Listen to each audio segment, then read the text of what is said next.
Assalamu alaikum wa rahmatullahi wa barakatuh. Welcome to my YouTube channel. Today in this video inshallah we will read Surah Al-Baqarah ayat number 73 to 74. I hope this lesson will be cleared after this video. You must revise with me this lesson. Let's start the lesson. أعوذ بالله من الشيطان الرجيم بسم الله الرحمن الرحيم فقلنا اضربوه ببعضها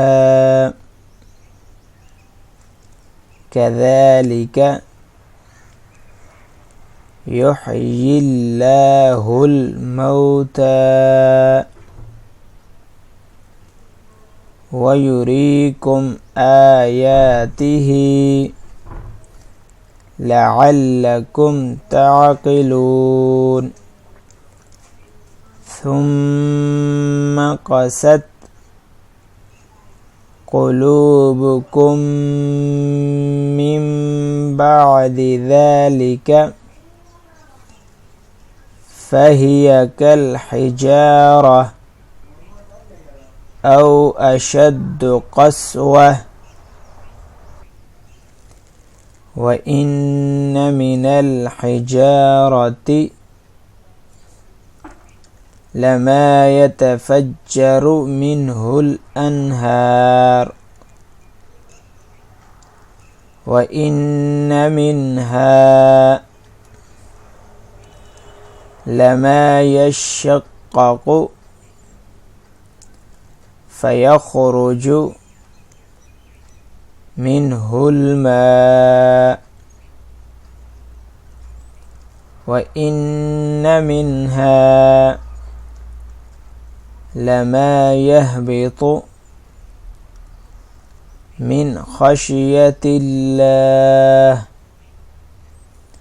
وما الله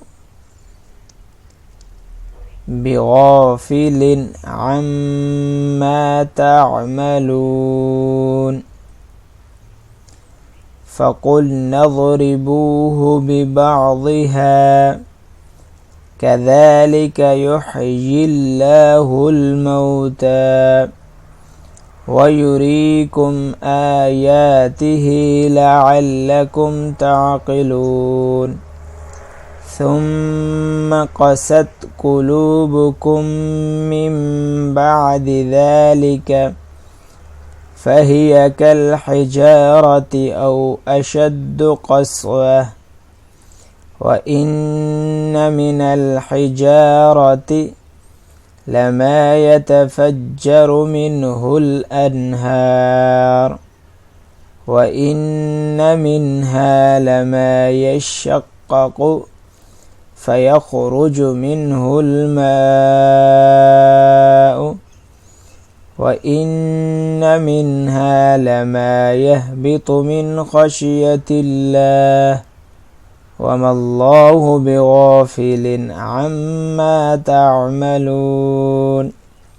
To memorize this lesson, watch again and again this video.